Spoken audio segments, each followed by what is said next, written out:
bapak-bapak, ibu-ibu, saudara-saudara kaum muslimin rahimakumullah. Pada pertemuan yang lalu sudah saya jelaskan bahwa hidup selalu berakhir dengan kematian. Apabila datang kematian menimpa seseorang, datanglah kiamat baginya. Itu yang disebut dengan kiamat kecil. Hakikatnya mati adalah perpindahan dari kehidupan di dunia ini menuju kehidupan di alam barzakh. Menunggu kita di alam barzakh sampai datangnya saat kiamat. Entah 10 tahun, entah 100 tahun, entah 1000 tahun, hanya Allah saja yang maha tahu. Adapun orang-orang beriman yang melakukan amal kebajikan dalam kehidupan di dunia ini, masa penantian yang lama di alam barzakh buat mereka sebentar saja.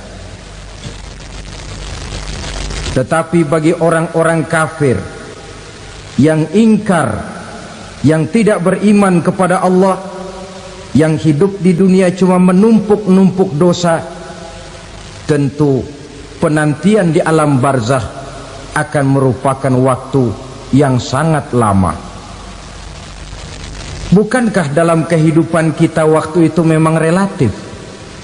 Contoh misalnya, bagi pemuda-pemudi yang sedang duduk asyik memadu cinta, waktu 4-5 jam saja rasanya cuma 4-5 menit,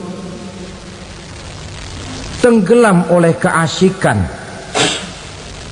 Tapi buat orang yang berbaring di rumah sakit, meratap di balik-balik apa itu tembok derita kata lagu, di balik dinding-dinding penjara, sehari bagai seminggu, seminggu rasa sebulan, sebulan boleh jadi rasa setahun.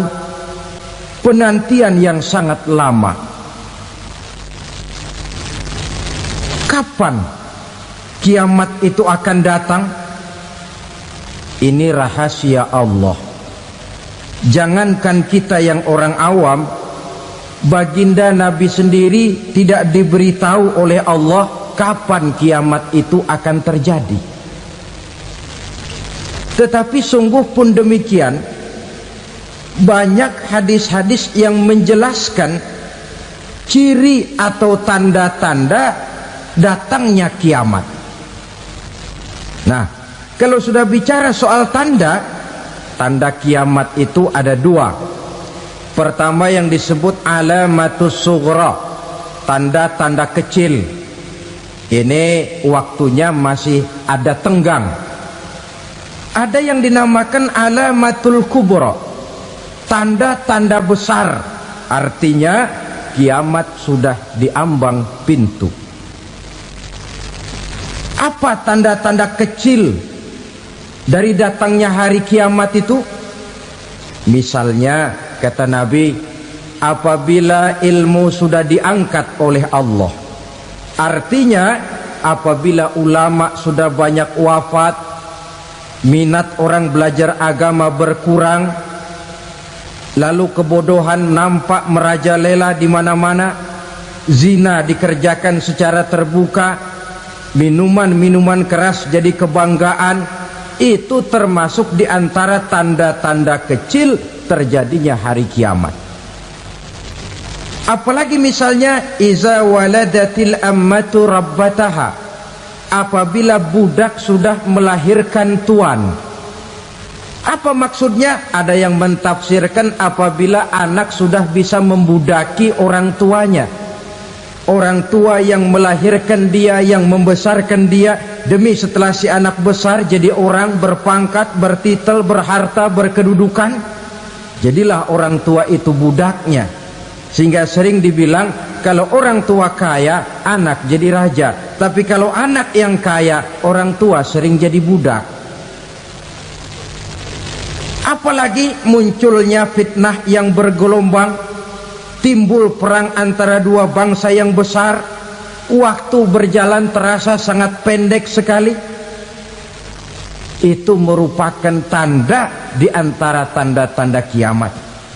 Termasuk di dalamnya sulit membedakan mana laki mana perempuan. Kan kalau tanda-tanda kayak begini sekarang sudah banyak kita lihat kan. Ulama banyak wafat, penggantinya sulit.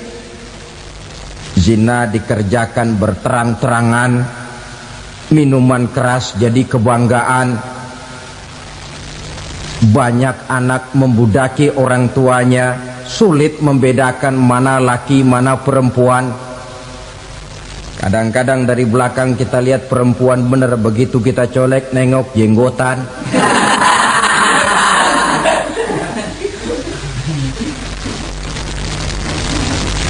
Ini termasuk tanda-tanda kecil, masih ada tenggang sampai akan terjadinya kiamat itu. Nah, yang dimaksud dengan tanda-tanda besar, ini tanda besar artinya kiamat sudah diambang pintu. Pertama, matahari terbit dari sebelah barat. Apabila matahari sudah terbit dari arah sebelah barat, tertutuplah sudah pintu taubat. Bersabda Nabi kita, la taqumus sa'atu hatta tatlu'a syamsu min maghribiha. Tidak akan datang hari kiamat sampai matahari terbit dari arah sebelah barat. Wa iza tala'at, manakala matahari telah terbit dari arah sebelah barat, wa ra'ahan nasu, manusia banyak menyaksikan itu, amanu ajma'un, mereka pun lalu beriman. Yang tadinya kafir, yang tadinya ingkar, yang tadinya membangkang, setelah melihat matahari terbit dari sebelah barat, buru-buru beriman, berlomba-lomba mengucap dua kalimat syahadat. Tapi apa yang terjadi? Kata Nabi, wadzalika hina la yanfa'u nafsan imanuha lam takun amanat min qabl.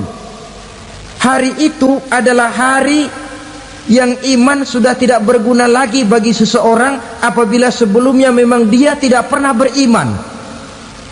Au kasabat fi imaniha khaira, atau beriman tetapi tidak pernah melakukan kebajikan di dalam keimanannya itu. Hari yang sudah kasib, hari yang sudah terlambat, beriman tidak akan ada gunanya lagi. Ini pelajaran buat kita. Sebelum sang surya terbit dari sebelah barat, sebelum nafas sampai di tenggorokan, artinya pintu taubat masih terbuka. Kalau dua hal itu sudah terwujud, nafas sudah sampai di kerongkongan atau matahari sudah terbit dari arah sebelah barat, tertutuplah sudah pintu taubat. Tak ada lagi gunanya pangkat, jabatan, harta, bahkan beriman pun dalam suasana macam itu too late, kata orang Kulon. Sudah terlambat. Matahari terbit dari arah sebelah barat, itu tanda besar, artinya kiamat sudah diambang pintu.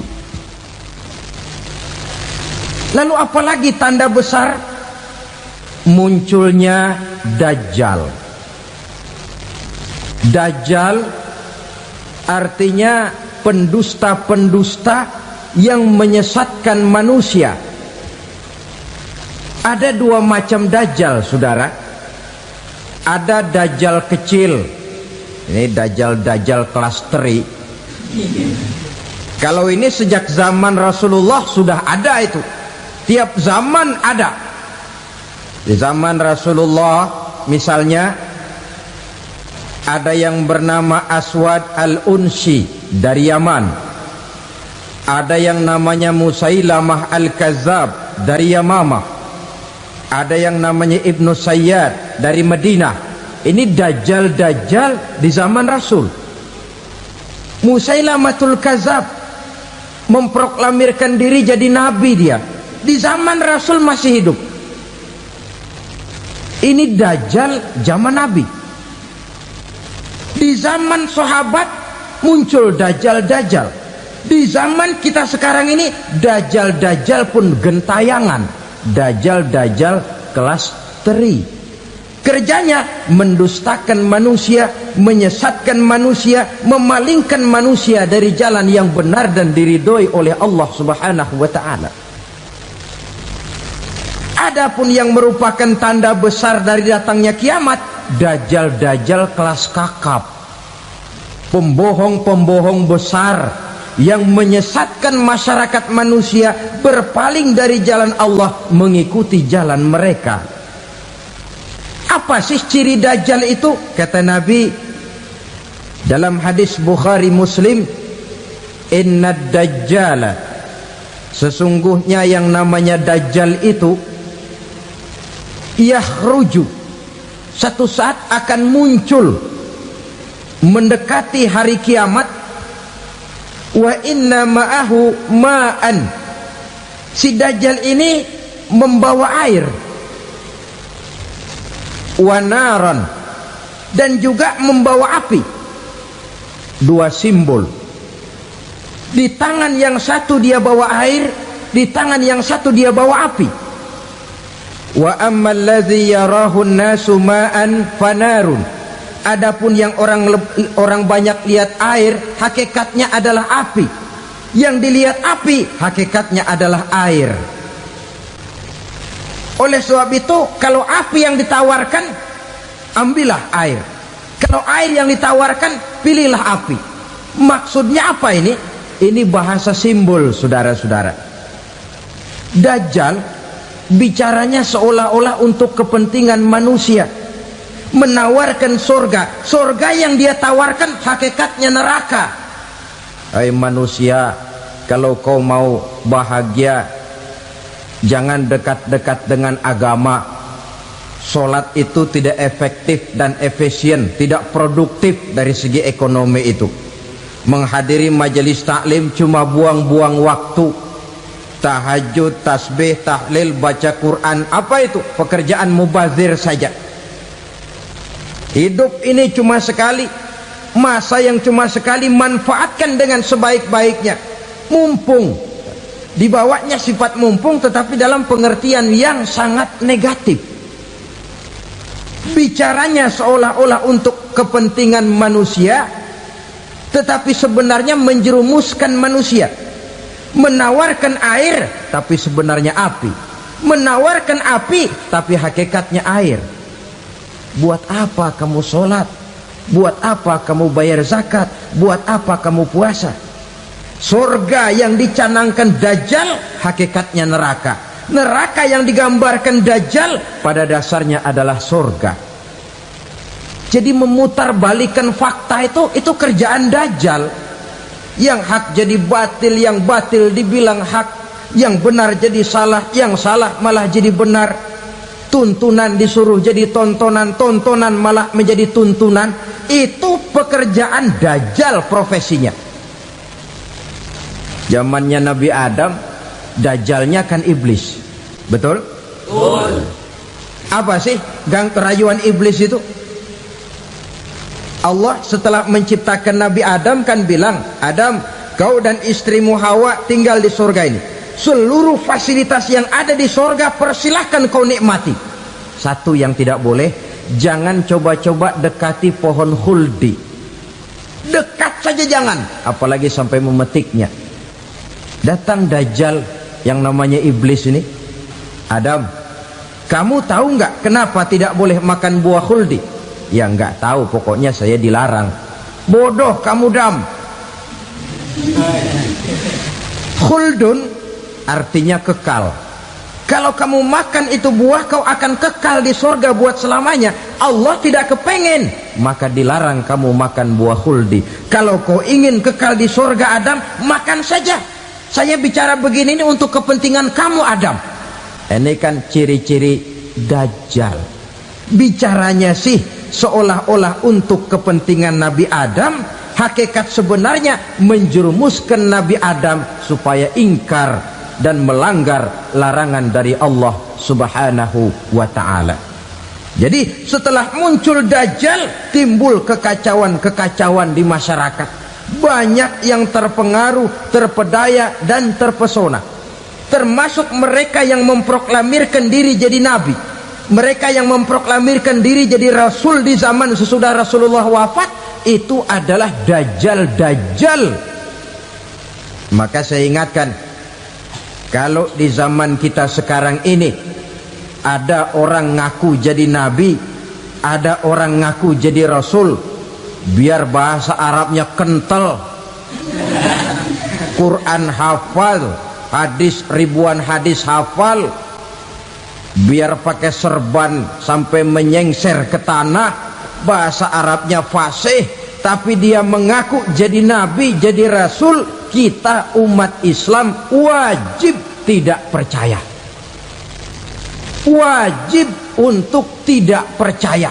Itulah dajjal-dajjal zaman kita sekarang ini.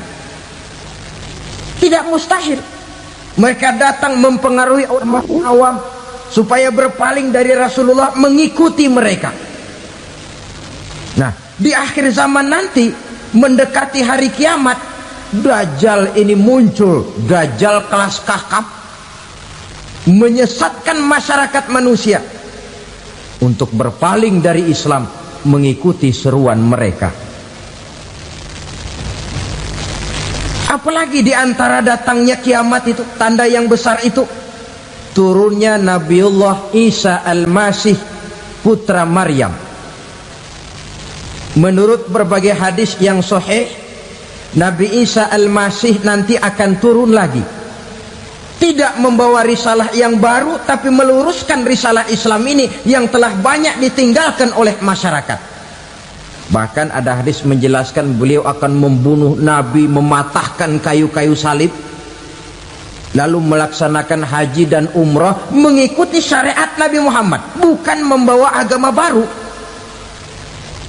menjadi semacam mujaddid, reformer, menyelamatkan manusia dari bisikan dajjal. Bahkan ada riwayat yang menjelaskan bahwa Nabi Isa berhasil mengalahkan dajjal, mengembalikan masyarakat manusia kembali kepada ajaran Islam yang datang dari Allah, dibawa oleh Rasulullah sallallahu alaihi wasallam. Dengan kata lain, turunnya Nabi Isa bukan sebagai nabi dan rasul baru, tetapi mengikuti syariat Nabi kita Muhammad sallallahu alaihi wasallam. Saudara hadirin, ibu-ibu hadirat yang saya hormati, kemudian apalagi di antara tanda-tanda besar akan datangnya kiamat itu?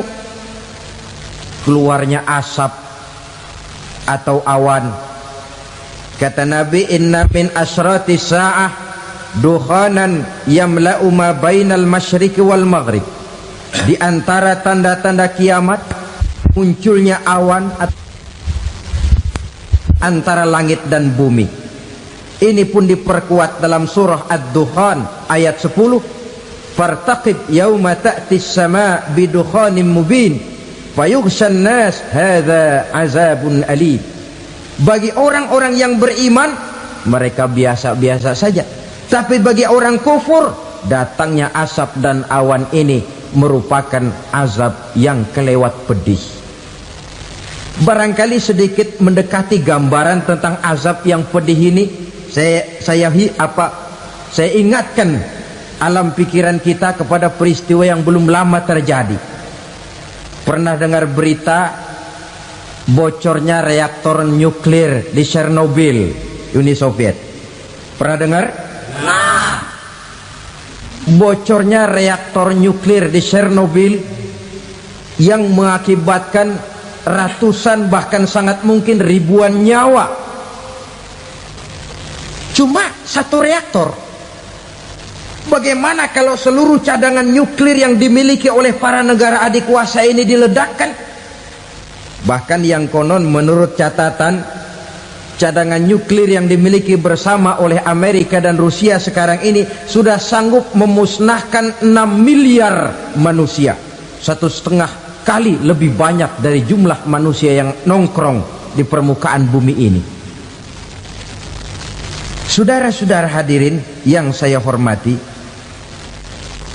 lalu saat mendekati hari kiamat, apalagi tandanya?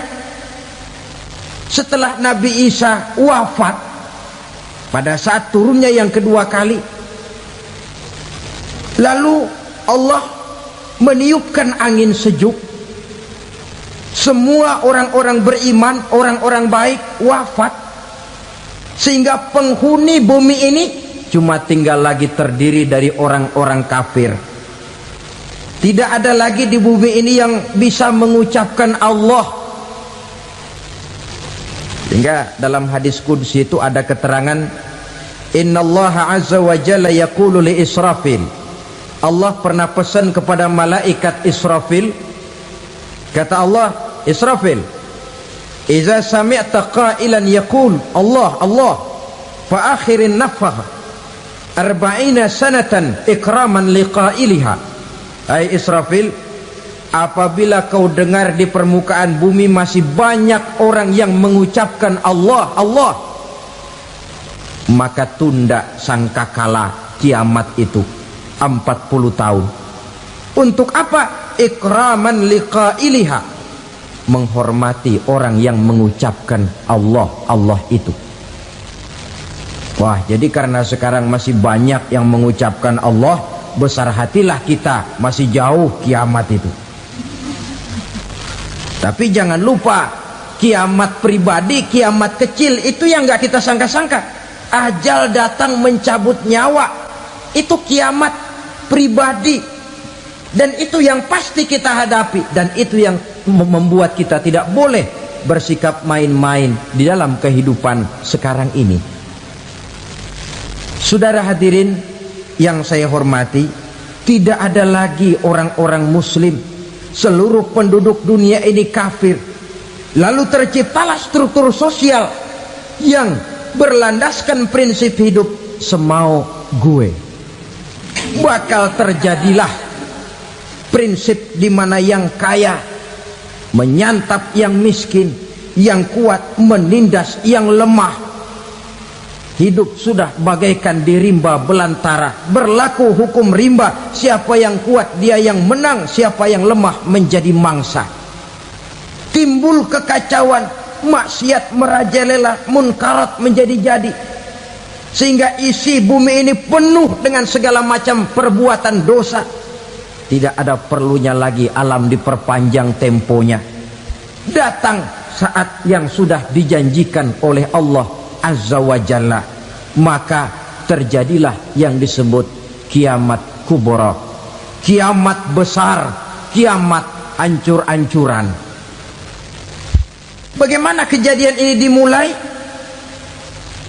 Dalam surah Az-Zumar ayat 68, Allah Subhanahu wa taala berfirman, wa nufikha fis suri fasa'iqa man fis samawati wa man fil ardi illa man sya'allahu. Maka manakala ditiuplah sangkakala, terkejutlah seluruh yang ada di langit dan seluruh yang ada di bumi. Bila saat kiamat datang, Allah perintah malaikat Israfil, Israfil, tiup sangkakalamu. Ditiuplah sangkakala oleh malaikat Israfil. Yang akibat daripada tiupan itu, seluruh yang ada di langit, seluruh yang ada di permukaan bumi terkejut. Yang ada di langit siapa? Malaikat kan. Bayangin aja kalau malaikat kaget, apalagi kita. Terkejut seluruh makhluk yang ada di bumi, yang ada di langit mendengar suara sangkakala itu. Bunyinya tidak sanggup kita bayangkan dahsyatnya. Ledakan nuklir, ledakan neutron, belum apa-apa ketimbang bunyi sangkakala malaikat Israfil ini. Nah, lalu mendengar bunyi sangkakala ini, gemparlah makhluk, kacaulah alam. Bumi gempa, planet-planet bertabrakan, gunung meletus, air laut tumpah ke darat, angin topan bertiup, halilintar menyambar. Lalu semua yang bernama hidup mati total. Mati bareng tanpa persiapan. La haula wala quwata illa billah.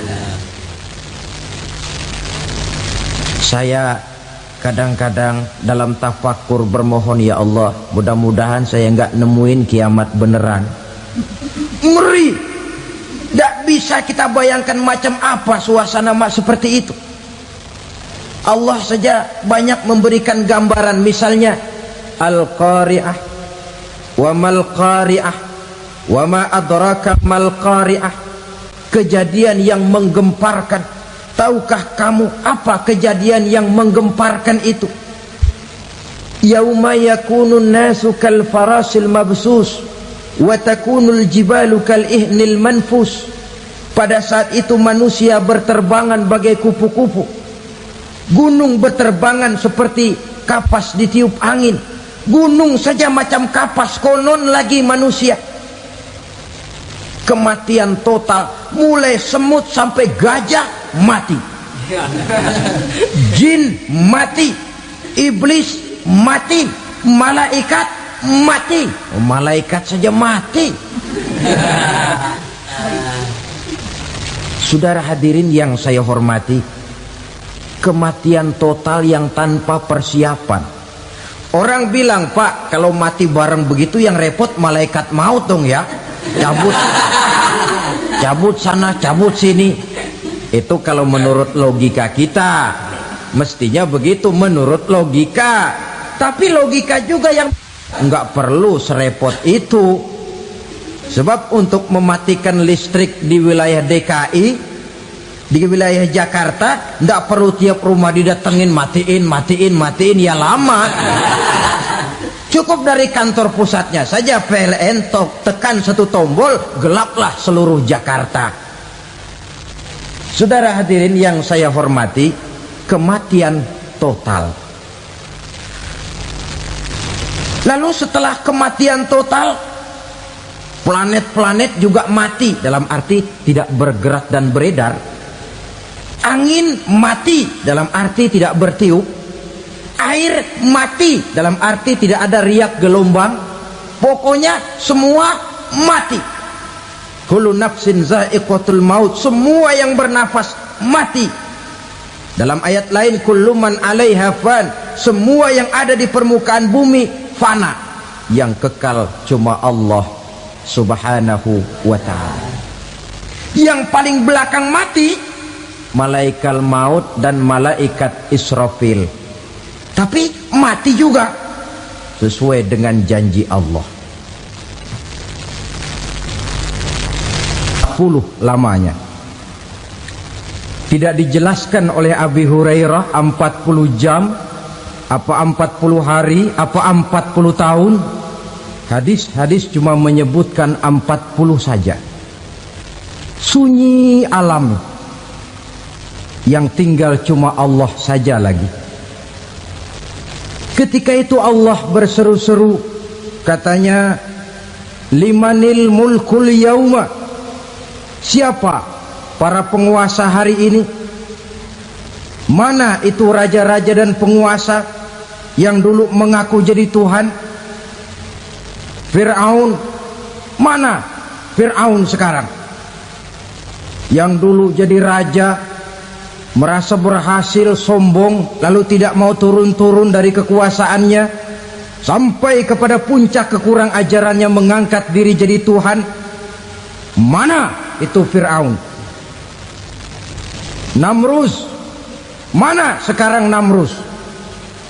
La ilaha illa ana, ternyata tidak ada Tuhan lain selain daripada aku, kata Allah.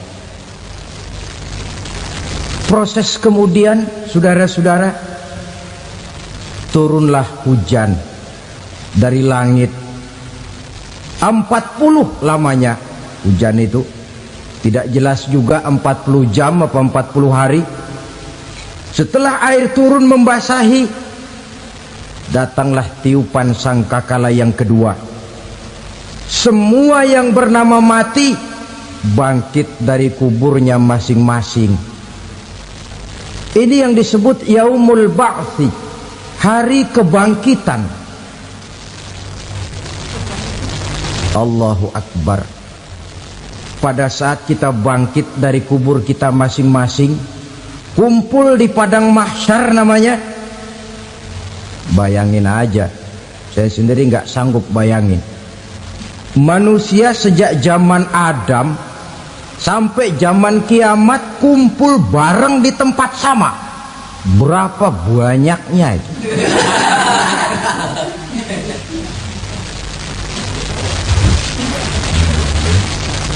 Dan yang luar biasa menurut satu riwayat, pada saat bangkit itu, Masya Allah, roman muka kita berubah, disesuaikan dengan amalan kita waktu di dunia ini. Barang siapa yang waktu di dunia amalannya itu amalan tikus,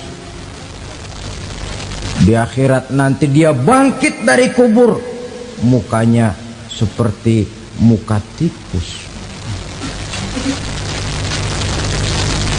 Gagah betul badannya, tapi mukanya seperti tikus.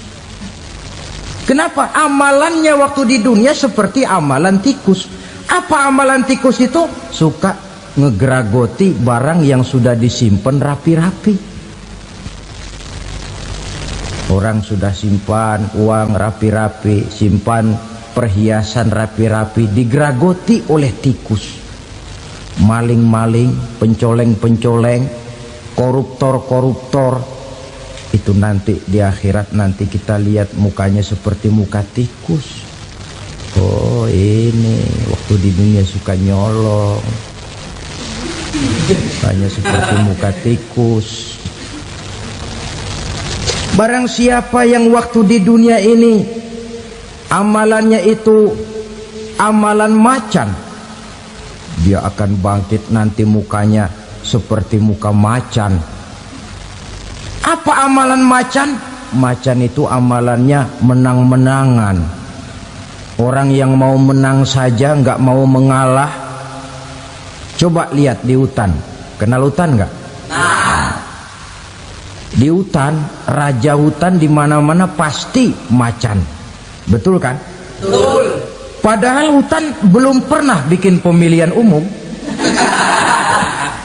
Tapi macan tidak peduli ada pemilihan umum apa tidak, pokok saya raja. Sebab apa? Macan jadi raja itu bukan karena benar, tapi karena kuat jadi raja. Setelah dia jadi raja, rakyat hutan yang mesti dilindungi malah dimakan oleh raja macan. Kambing rakyat hutan dimakan oleh macan. Ayam rakyat hutan dimakan oleh macan.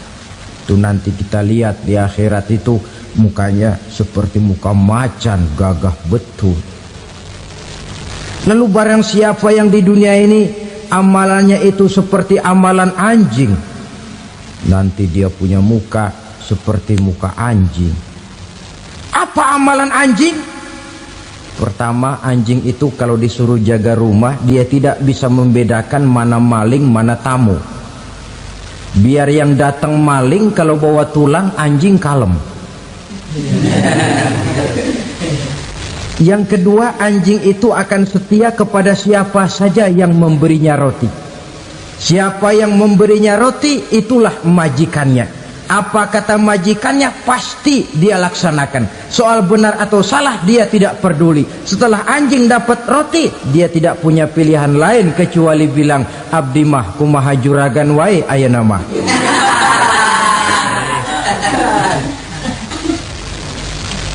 Saudara hadirin yang saya hormati,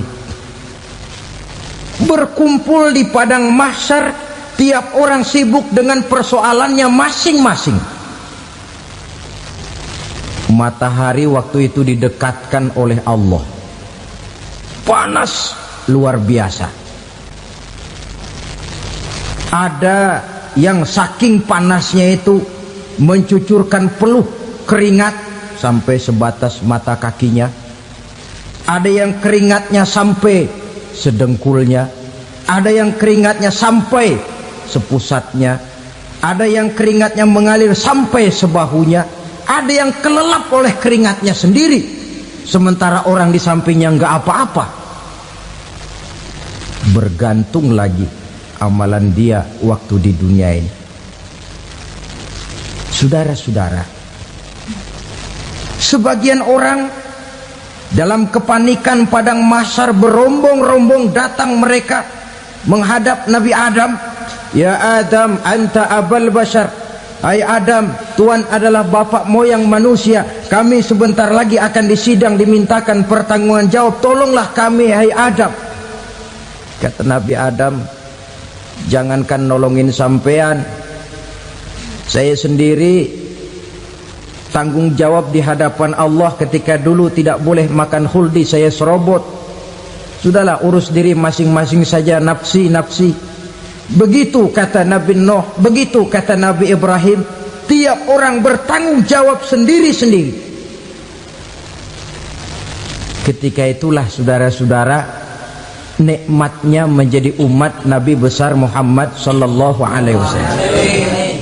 Sebab apa? Walaupun menurut abjad kita ini umat paling belakang, paling belakang kita ini toh, karena Nabi Muhammad adalah Nabi akhir, tapi akan dihisap lebih dulu, lewat di atas sirat lebih dulu, masuk surga lebih dahulu ketimbang umat-umat belakangan. Ketika Rasul mendekati ajal, beliau tanyakan itu kepada malaikat Jibril. Malaikat Jibril berkata, Muhammad jangan khawatir, Allah sudah berjanji, inni haramtul jannata ala sairil anbiya hatta tadkhulaha anta wa haramtuha ala sairil umami hatta tadkhulaha ummatuka. Surga aku haramkan buat seluruh nabi kecuali kalau engkau Muhammad sudah masuk ke dalamnya, dan surga aku haramkan buat seluruh umat kecuali kalau umatmu Muhammad sudah masuk ke dalamnya. Logikanya, walaupun menurut abjad kita umat paling belakang, bakal dihisap paling dulu, lewat di atas sirat paling dulu, masuk surga paling dulu, kalau mampir ke neraka juga paling dulu. Ya resiko. Jangan mau enaknya aja paling dulu. Saudara hadirin yang saya hormati, setelah masa kebangkitan itu jangan dikira begitu bangkit langsung diperiksa, masih menunggu menanti ribuan tahun perhitungan padang mahsyar untuk sampai kepada proses yang disebut yaumul hisab, hari perhitungan. Seorang demi seorang bakal dipanggil. Bayangkan saja, kita se-RT saja di absen, kadang-kadang perlu waktu lama. Ini manusia sejak zaman Nabi Adam sampai datang hari kiamat, satu demi satu disidang di hadapan Qadhi Rabbul Jalil. Status sosial copot sudah waktu itu. Yang pernah jadi hartawan di situ tidak lagi kelihatan kehartawanannya. Yang pernah jadi jenderal tidak lagi dipanggil jenderalnya. Yang ustadz tidak lagi dipanggil al-mukarramnya. Seluruh status sosial selesai. Dipanggillah kita seorang demi seorang menghadap Qadhi Rabbul Jalil. Bagaimana proses penghisaban itu? Pertama, proses tanya jawab. Di antaranya ada hadis menyatakan, lan tazula qadama 'abdin yaumal qiyamah hatta yus'ala an arba'i khisalin. Besok di hari kiamat tidak akan bergeser telapak kaki seorang hamba sampai dia ditanya lebih dulu tentang 4 persoalan. Tentang ilmunya, kemana ilmu itu diamalkan. Tentang umurnya, di mana umur itu dihabiskan. Tentang masa mudanya, kemana masa muda itu dipakai. Tentang hartanya, dari mana harta itu didapat dan kemana harta itu dibelanjakan. Ini termasuk proses tanya jawab. Jadi kalau istilah pengadilan dunia, nama Fulan bin Fulan. Kamu waktu di dunia diberikan umur panjang untuk apa?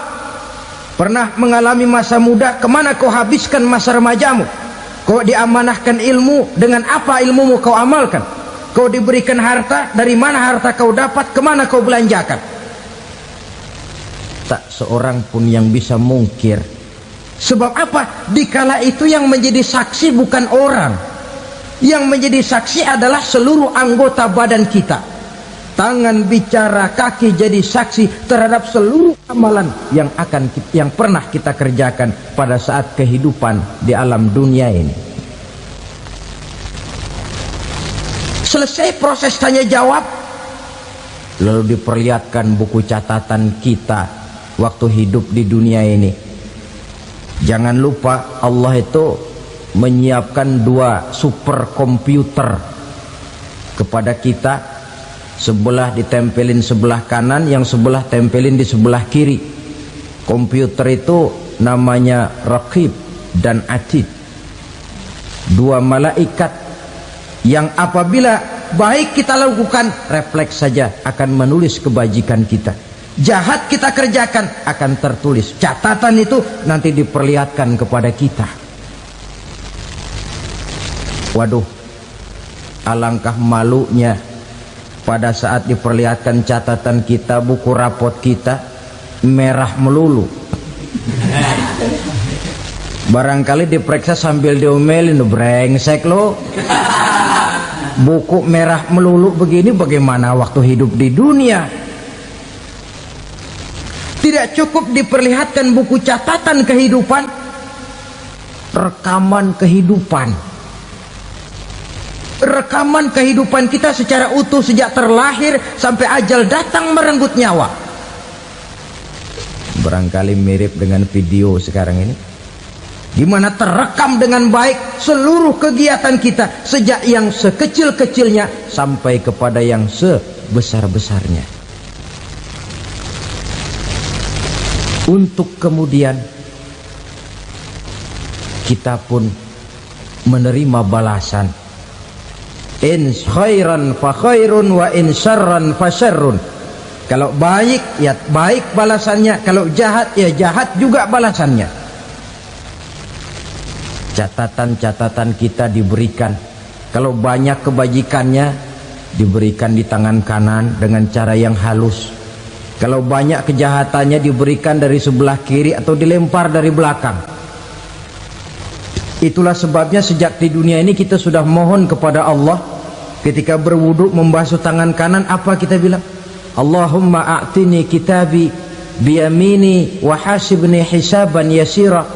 Ya Allah, berikan saya kitab di tangan kanan, dan kalau saya memang perlu dihisap, hisaplah saya yang seringan-ringannya. Tangan kiri berlindung kita kepada Allah, jangan sampai diberikan kitab di tangan kiri atau dari arah sebelah belakang. Wa a'udzubika an tu'tiya kitabi bishimali aw min wara'i zuhri, dari arah sebelah belakang. Na'udzubillah min dzalik. Setelah selesai lewat proses penghisaban, lewat mizan, timbangan, maka yang sudah selesai dihisab itu bergeraklah menuju sirat, jembatan yang terbentang menuju surga melalui neraka. Saudara-saudara, panjangnya perjalanan sirat itu memakan waktu ratusan tahun. Tetapi orang yang lewat di atas sirat pun macam-macam, bergantung amalannya ketika di dunia ini. Ada yang lewat di atas sirat itu kal barkil khatib, seperti kilat yang menyambar, lep, sudah sampai dia di surga. Cepat bukan main. Ada yang lewat di atas sirat itu seperti orang lari-lari. Ada yang lewat di atas sirat itu seperti orang jalan biasa. Ada yang sambil merangkak, ada yang sambil ngesor, ada yang sambil gelayutan, ada yang selamat sampai ke ujung ke surga, ada yang tergelincir jatuh masuk ke dalam neraka, bergantung amalannya dalam kehidupan di dunia sekarang ini. Tiap kita akan melewati yang namanya sirat ini. Saudara-saudara kaum muslimin yang saya hormati, dengan demikian mereka yang selamat melalui sirat sampai ke terminal akhir surga, mereka yang ketika dihisab ternyata banyak kejahatannya daripada kebaikannya, mereka singgah di dalam neraka. Nah, adapun orang-orang yang beriman menurut ayat Quran dan hadis Nabi itu nanti ada bermacam-macam. Ada orang beriman itu yang dimasukkan surga. Ada orang beriman itu yang dimasukkan ke dalam surga. Ada orang beriman itu yang disebut penduduk surga. Kenapa lain-lain, Pak? Karena waktu di dunia amalannya juga lain-lain. Ada orang beriman yang masuk surga. Ini paling murah tiketnya. Mau masuk surga? Kata Nabi begini, ma min abdin qala la ilaha illallah thumma mata ala dhalik illa dakhalal jannah. Kalau seorang hamba sudah mengucap dua kalimat syahadat, dia yakin dengan kebenaran kalimat itu sampai matinya, orang itu akan masuk surga. Abi Dzar yang waktu itu diajak bicara heran, ya Rasul kok gampang betul? Iya, walaupun orang itu mencuri, iya, walaupun orang itu berzina, iya, biar dia mencuri, biar dia berzina, kalau dia sudah mengucap dua kalimat syahadat, dia yakin dengan kebenaran kalimat itu sampai matinya, itu orang akan masuk surga. Jadi masuk surga cukup dua kalimat syahadat, yakin sampai mati, masuk surga. Itu perkara masuk. Tapi kalau pertanyaannya diterusin, masuknya kapan, Pak? Nah, ini lain lagi urusannya.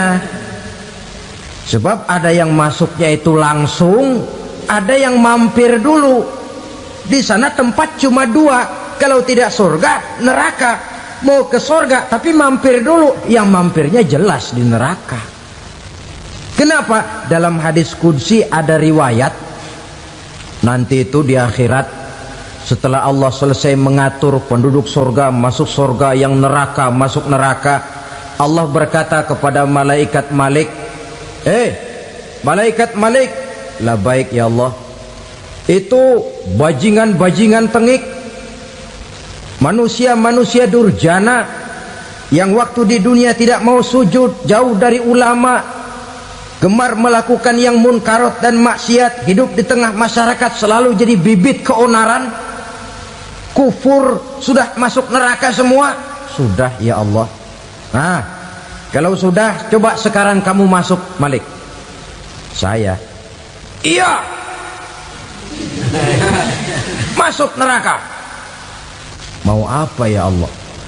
Kata Allah, akhriju minan nar man kana fi qalbihi misqala habatin min khardalin min iman.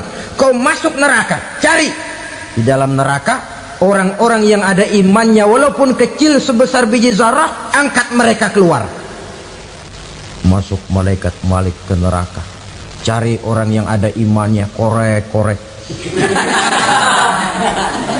Ya repot, udah pada gosong.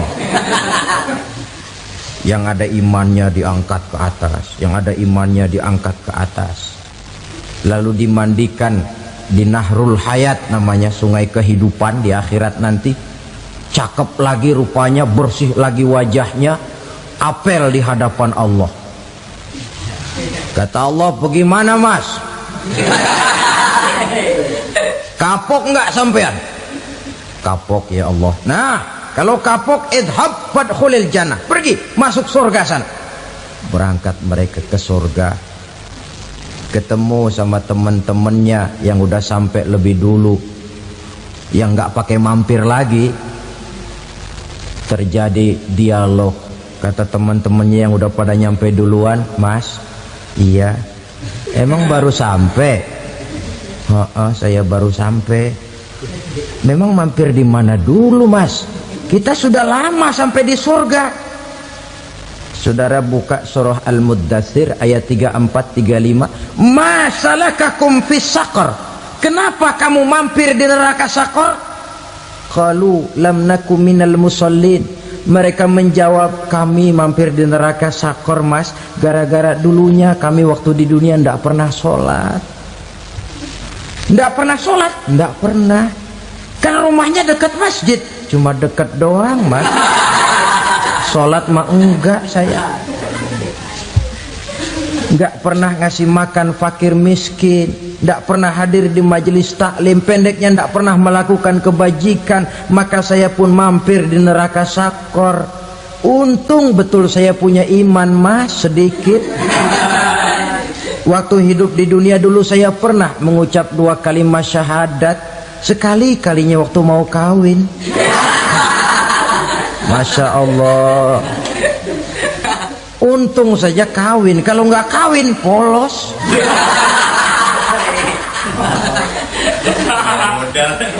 Itu juga pengulu sudah setengah mati ngajarin. Asyhadu alla, asyaduaan, asyaduaan.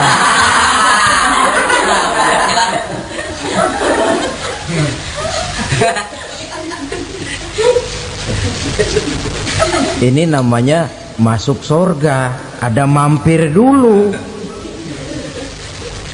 Ada pula orang mukmin itu yang dimasukkan surga. Namanya dimasukkan kan terima beres. Saya masuk ke rumah, jalan sendiri, cari tempat sendiri. Saya dimasukkan ke dalam rumah, terima beres, pokok ada di dalam, itu dimasukkan namanya. Nggak pakai mampir. Tapi tentu tiketnya lebih mahal ketimbang yang pertama tadi. Apa kata Allah? Innal ladzina amanu wa amilus salihat la ukaffiranna anhum sayyi'atihim wa la udkhilannahum jannah.